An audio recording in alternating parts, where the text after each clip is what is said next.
Hello.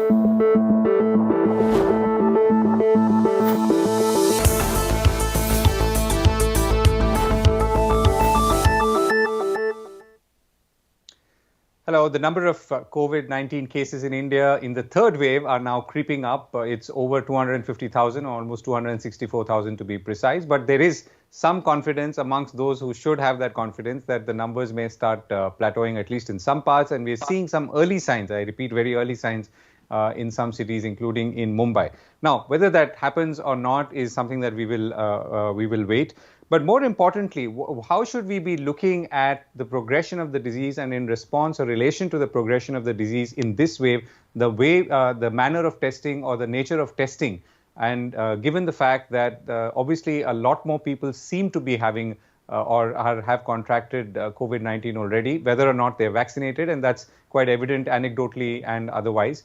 It's also quite clear from the data, including from cities like Mumbai, that more than 80% of those who are tested through the more robust RT-PCR way are clearly asymptomatic. So what should be the testing strategy? But before that, let's try and understand how is this disease progressing, and to what extent we should obviously continue to be on our guard. To discuss this, I'm joined by Dr. Arvind Kumar, Chairman of the Institute of Chest Surgery at Medanta, also founder of the Lung Care Foundation, also joined by Dr. Vineeta Bal, immunologist and faculty at the Indian Institute of Science, Education and Research, IISER, Pune, also former scientist at the National Institute of Immunology. Thank you both for joining me. Dr. Kumar, let me start off with you. I've been talking to you right through the many waves that we've seen. How are you seeing the progression of COVID-19, including its variant Omicron, once it touches or enters the body at this point of time? First of all, thank you for inviting me to this program, Dr. Ethiraj. It's always a pleasure to be doing the program with you. Regarding the third wave, 2-3 things are very clear, that this Omicron, which is responsible for this current wave, is many times more infectious than the previous Delta one, number one. Number two, it is avoiding the immunity given by the vaccines far more than the previous variants had done. And number three, as per the data available till now, and I would like to qualify as per the data available till now, the disease seems to be comparatively milder as compared to Delta wave, where many more people were getting oxygen issues, lung involvement, which seems to be less common. I shouldn't say that this is not being seen. There are admissions happening. There are people who are going on oxygen and ventilator, but the percentage seems to be much, much lower. And most of those things are happening. As per the data from the Mumbai Municipal Corporation, they have released the data that out of about 2,000 people who are currently on oxygen across various hospitals in Mumbai due to COVID, 96% of them are unvaccinated. So if you are vaccinated, this disease is affecting you, but it's causing mild disease, moderate and severe symptoms are. So these are 3-4 issues which are very clear.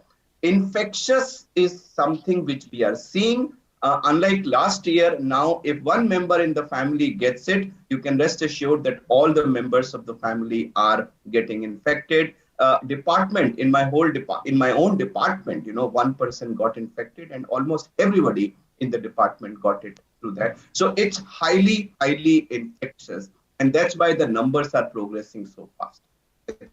Right. I'm sorry to hear about your department. I'm sure, among other things, this slows you down and curtails your ability to respond to clearly medical situations that then who need your help. But fortunately, it happened in shifts. Few people got affected, so others were carrying on with the work, and then others got affected. But in about 2 weeks' time, almost everybody got affected.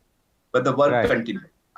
Right. And at the point that the virus has contact with the body and then progresses, now there has been some reporting that this version, particularly Omicron, affects the respiratory tract more and may not have the same impact on lungs. Now, if you were to now focus on those people who are actually suffering, as in as much as for various reasons, comorbidities, lack of vaccines, they have to be taken into, let's say, advanced care, intensive care, then even, let's say, oxygen and so on. Is the virus behaving any differently from before?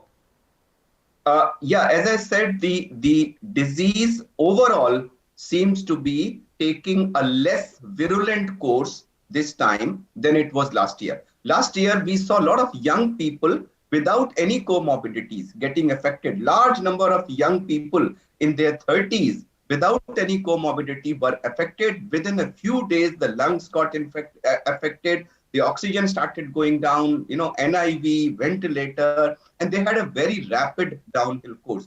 Compared to that, this time, that problem is being seen in unvaccinated people, elderly people with multiple comorbidities, and even in them, the course seems to be comparatively milder as compared to what we saw last year. Last year was a very, very virulent form of virus which affected the lungs very quickly and caused progression of serious disease in a much faster manner than it's doing this year. Right. So you're saying that the lungs are not as impacted, relatively at least, and therefore, obviously, chances are much better overall for patients. So I'll give you an example that last year, suppose there were 10 people who would reach out to me, that they are COVID positive. I knew that at least 4 of them would be conveying in a day or two that their oxygen is getting affected and we'll have to arrange for their beds and all. This time, there are a large number of people who are calling.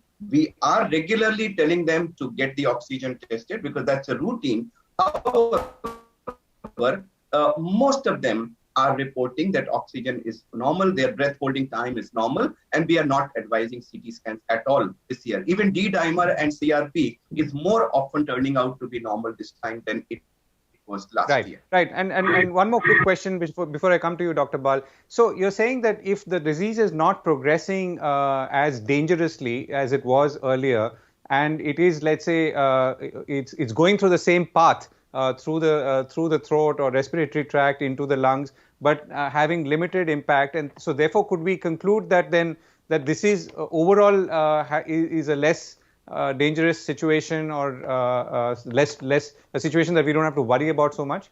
No, Etiraj, I won't say that. The reason is that the percentage of people who are getting this kind of serious infection is low as compared to last year. However, the infectious nature of the virus this time is much more, and therefore I have been repeatedly telling this on all television channels and all other media that we should not be going away with the impression that it's a mild disease. Many people have come on television and said that it's a flu-like syndrome and we should embrace it like a flu and let everybody get affected and be done with it. No, I won't take that approach, because even if the number of people who are getting serious disease is small, but if the denominator is massive, if crores of people get affected, even that small number, Etiraj, will flood your health system and overwhelm the health system and will lead to large number of mortality. So let's not mistake it as a common flu or something that we need to embrace. No,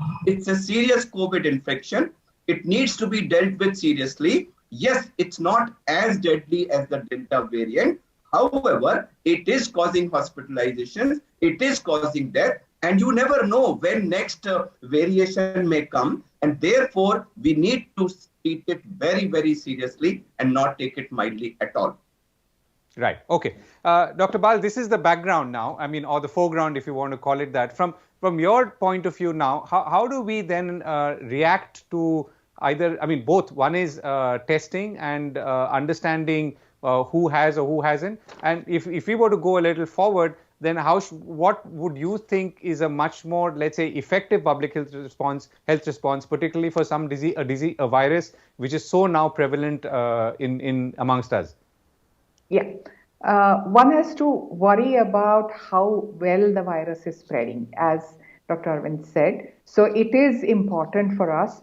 If you are thinking of diagnosis, in principle, if our healthcare system was very, very well equipped, if we had a lot of money, and if we had all the infrastructure in place, it would have been an ideal situation to test everybody in the community, in the sense that if there is one case in a family, one RT-PCR positive or one rapid antigen positive, everybody else in the family should be tested and then further steps to be taken. But we know very well how poor our infrastructure is. Despite the fact that as compared to Delta, we are better prepared. So in terms of, say, even diagnostic facility or oxygen availability, ICU, all of this is better now as compared to, say, last March, before the Delta wave came about. So despite that, somebody like me is saying it now, that is there really any point in spending so much money on, when we still don't have enough money, so much money on diagnosing the last person who is Omicron positive today? What are we going to do?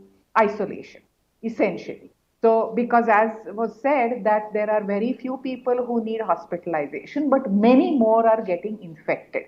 So infected people will keep spreading infection to the others, but most of them will not need hospitalization. In such a case, just labeling that yes, somebody is Omicron positive, somebody is not Omicron positive, makes somewhat less sense.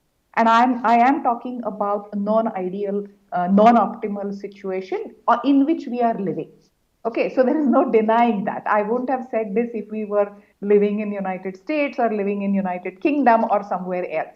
So now I think the focus should be on every symptomatic individual and that person or whoever becomes symptomatic, because it is symptomatic people who are likely to deteriorate further. And as was said earlier, that last time at peak there were 400,000 people at one point when Delta wave was at its peak in the country. Numbers may go even beyond that. But in every city, as you have seen in Calcutta, for example, in Delhi, the absolute numbers getting infected every day has gone up. And despite that, hospital admissions are down.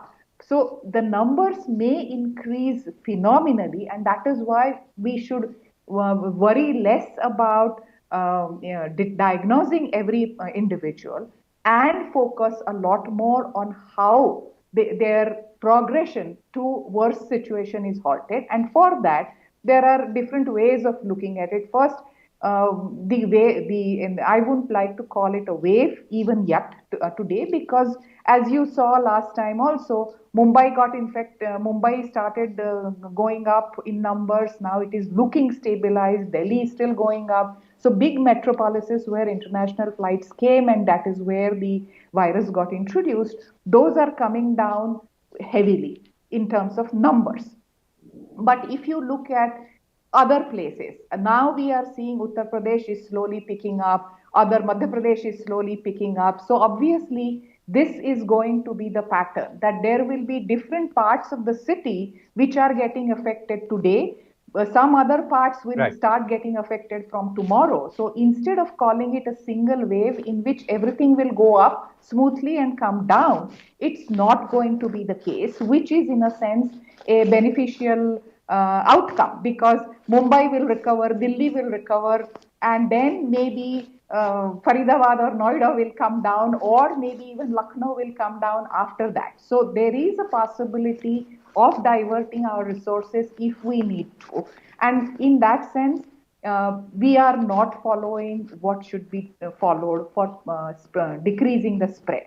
What the government hasn't done, what we have not managed to do is, for example, manufacturing and making N95s available to everybody. We have simply not done.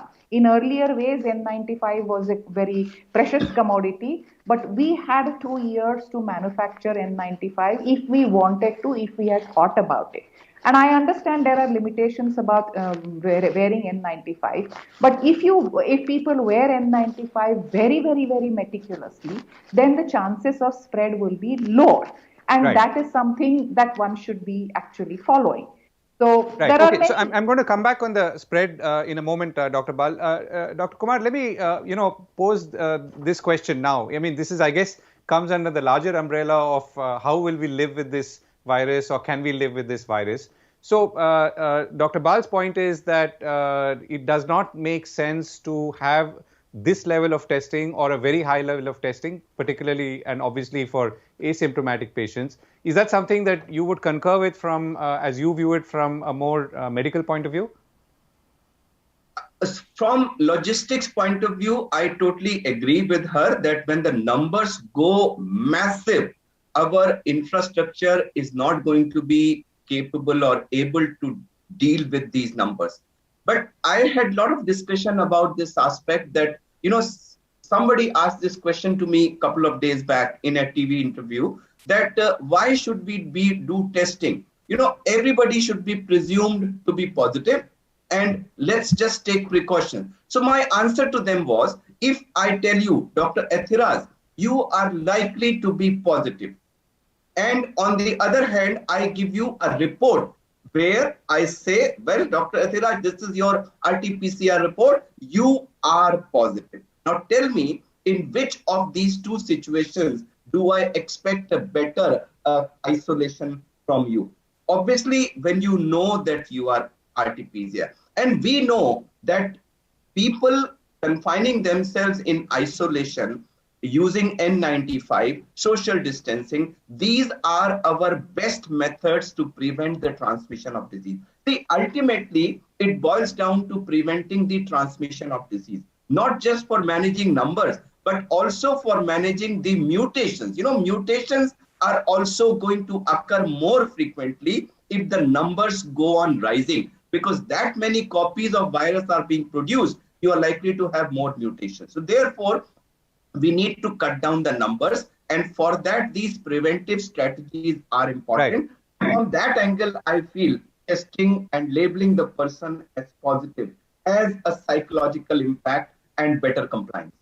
Right. So the flip side of that psychological impact, unfortunately, and I can tell you about Mumbai where I am, is that people are petrified of being visited by the system, which is the BMC, which is, the fear is that once you come into that system where your name is recorded, your number is recorded, you never know, you don't know when they're going to land up at your house. They might seal your flat, your building, and essentially, cause a lot of disruption to your life and other people's lives if you're in an apartment complex. And that's something that you don't want, apart from maybe the stigma, which was a problem more acutely felt in the first and the second waves, perhaps. So how do we then balance these two situations? First, Dr. Kumar, and then Dr. Bal. So I think we need to test. There is no denying the fact that we need to test. We need to test. Yes, whether, suppose there is a family which gets exposed. Somebody visits the family and there are 6 people, they are exposed. Now, one of them becomes symptomatic, whether you test that one person or you test the entire family. I think ultimately, Ethiraj, I don't think we'll be able to lay down a clear-cut golden rule, because these will vary from situation to situation. Ideally, as Dr. Bal also said, if facilities are available, we must test. But if facilities are not available, we'll have to manage with less testing and maybe no testing also. Okay. Dr. Bal, to you, the same question. Yes, I mean, I agree that this kind of testing is important in principle, but my perspective was more towards outside the hospital as against people who get admitted. And in that sense, from public health perspective, I was also harping on physical distancing and masking. But we are a society where we do not want to follow the rules. We cannot follow the rules. Sometimes it is also impossible. The N95 mask availability, the point that I was raising earlier. So how do you think of controlling infection? And I understand that there are so-called rapid antigen test equivalents which are available, and they again, those are the ones which will be used by people who can afford them, people who have smartphones, and those are we are talking about a different stratum of the society where such tests will be used. And all these people are likely to think that, well, I know better, rather than getting into the clutches of Mumbai Municipal Corporation, I would do the test myself. And if I'm positive, I will isolate myself. All of this is happening. It is likely to happen because tests are becoming available in large numbers. And 200, 300 rupees is affordable for many people. I'm not saying it is affordable countrywide, but for a certain stratum of the society, it is certainly easily affordable. So those are the people who will use the test. Those are the people who are staying in multi-story apartments. So all of that is a Bombay as against Mumbai, if one wanted to use old India versus Bharat kind of situation or comparison. But that is what I feel. I don't think there is any way in which we can actually just stop transmission. This infection will spread from major cities to smaller cities to further smaller cities, the way Delta wave was going on. And in the Northeast, for example, in Manipur or Nagaland, the cases of Delta positivity were coming up in November and December, when in Mumbai, for example, after July, August, there was practically no serious increase in number. Everything was decreasing. So we are going through this spread of the infection all through the country because for economic reasons, mainly economic reasons, we cannot afford to stop activity the way it was stopped in the first wave for sure. And I mean, first wave was pretty bad when there were very few cases, there were draconian measures. In the second wave also we had to follow instructions. Just now also there are restrictions, and we are not the kind, as a society, we are not the kind who can follow instructions. Also imagine if I have to use public transport to go to work, I have to get into that crowded bus or suburban train. I have no choice. Otherwise, I'm going to die. So in such a situation, for people who are middle class, lower middle class, and even poor people, there is no way of their stopping going wherever they want to go for making a living. And in that sense, the disease infection will spread. I would not call it a disease because, as Dr. Kumar was saying, disease incidence is very, very low.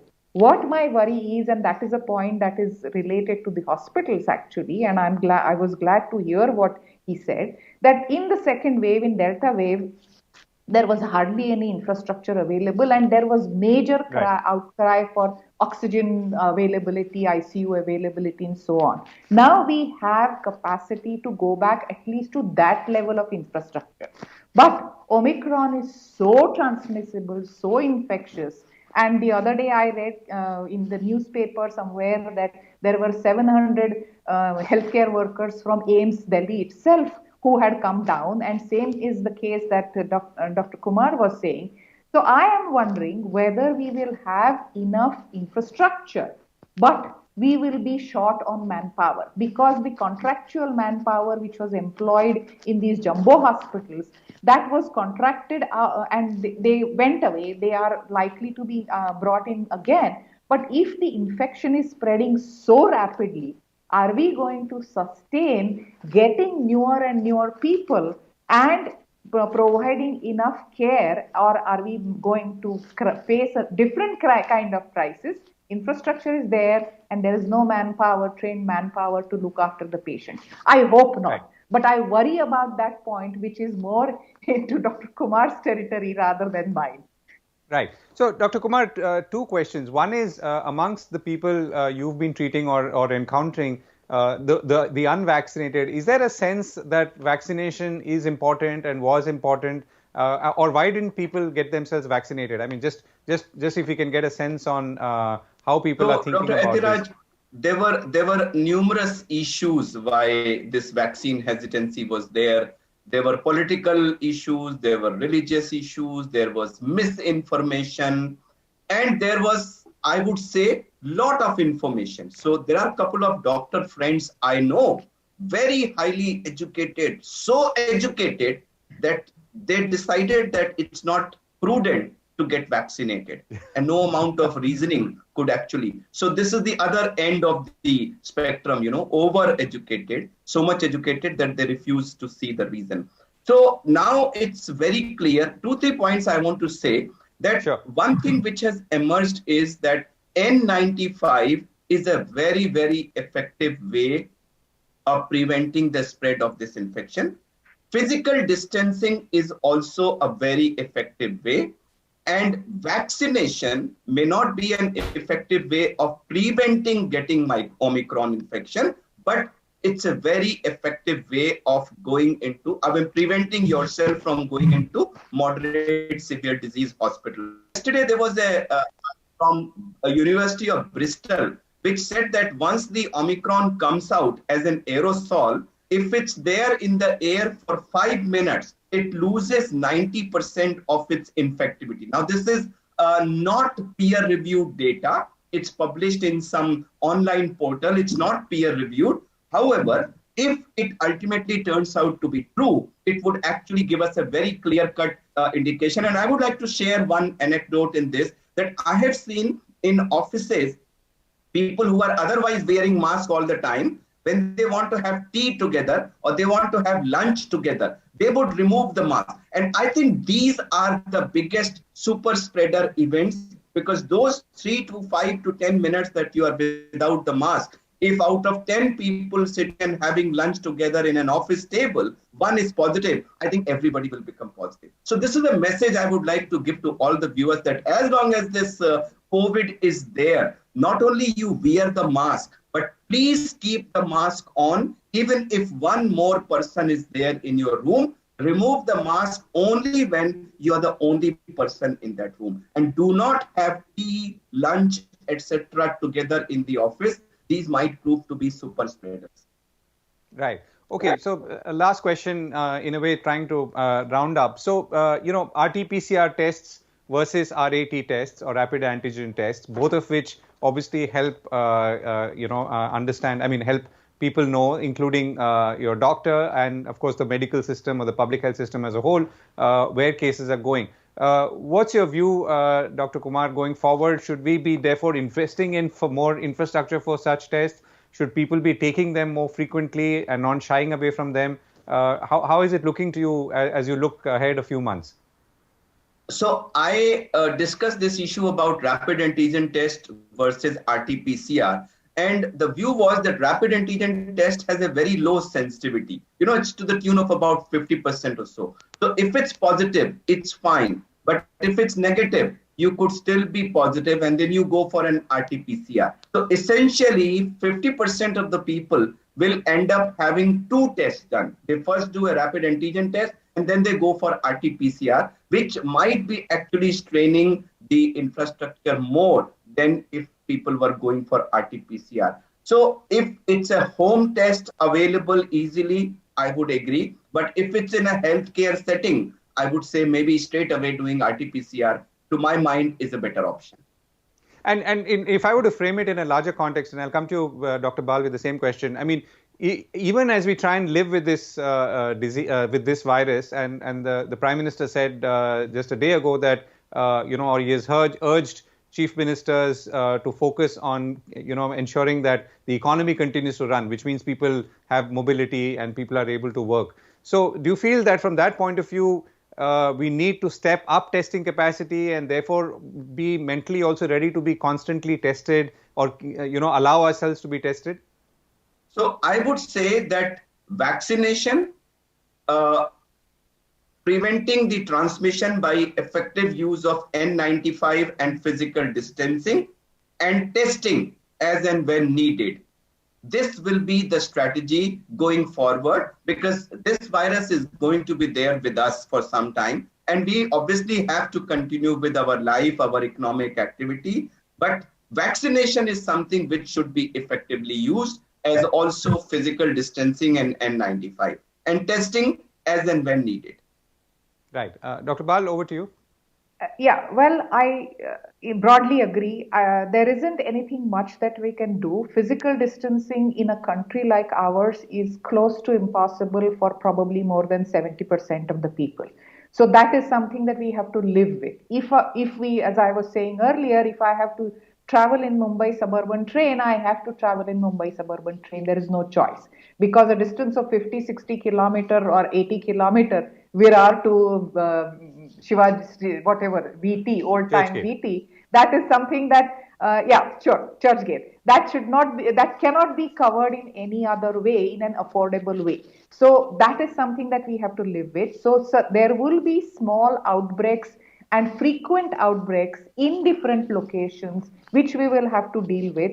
And if for those outbreaks to be identified and people infected to be identified, the rapid antigen tests are useful. As Dr. Kumar was saying, the sensitivity is low, but I still feel that especially in the home situation or in an office situation where there was exposure and outbreak, if such rapid test can be conducted without going to the RT-PCR facility, that load itself, that decrease in the load, even if it is a 50% decrease, that is worthwhile, is what I think, because the numbers everybody going for RT-PCR is again going to paralyze the laboratory system. So the tests should be made more available. Unfortunately, there is a clause and there is an appeal that everybody who uses those tests, the results should be uploaded so that we know how many are positive, how many are negative.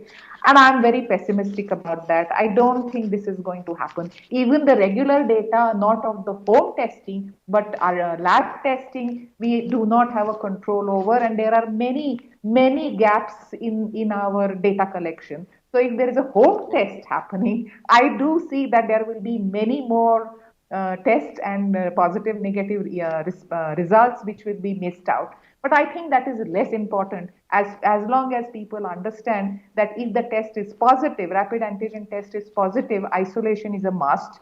Fortunately, this virus, because it lives in the upper respiratory tract, doesn't go down. And as Dr. Kumar was saying, even when people are sick, they normally get out of it in 2, 3, 4 days rather than going for 7 days or 10 days. So essentially, isolation of about 6, 7 days, not 14 days, as was recommended for Delta, is also a useful measure. So these small measures in different locations, if those are implemented very effectively, I think that will take enough care. And beyond that, we are going to live with the virus. We have to get vaccination done. We have to find defaulters who haven't gotten vaccination, and even the new vaccines which are becoming available, those should also be made available so that the current shortage that we are facing again, Covaxin is not available because it's also provided for 15 to 18 age group. We need vaccines for the lower age group.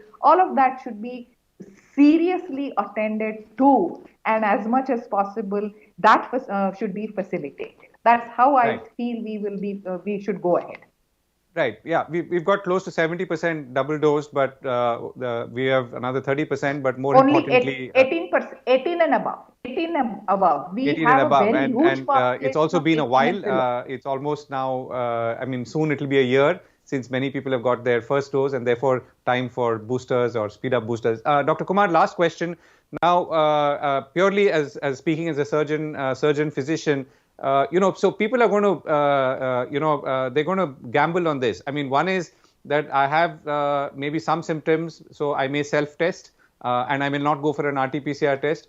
I may have symptoms, I will not do any test, neither self-test nor RT-PCR test, and that is, I'm sure, going to be a very large number and is a large number already. What is the cutoff? At what point do you feel that people should stop taking chances and then go get themselves tested or go and visit their physician and so on?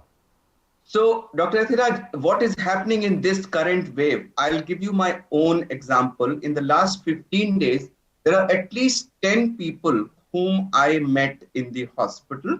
And when I talked to them, they were just doing like this, they were trying to clear their throat. And I said, what is happening? They said, well, since yesterday evening, I have a slight sore throat. Nothing much, no fever, just sore throat. And I said, no, go get yourself tested now. I forced them to go, and all of them are turning out positive. So this time, this Omicron is not starting with fever. In a lot of people, it's starting with just a scratchy throat or sore throat, some headache, some running nose, that kind of a thing. So symptoms are also because, since this was flu season also, viral fever season also, all of us get this common cold in this time. So in the beginning, a lot of people mistook it that this must be common cold.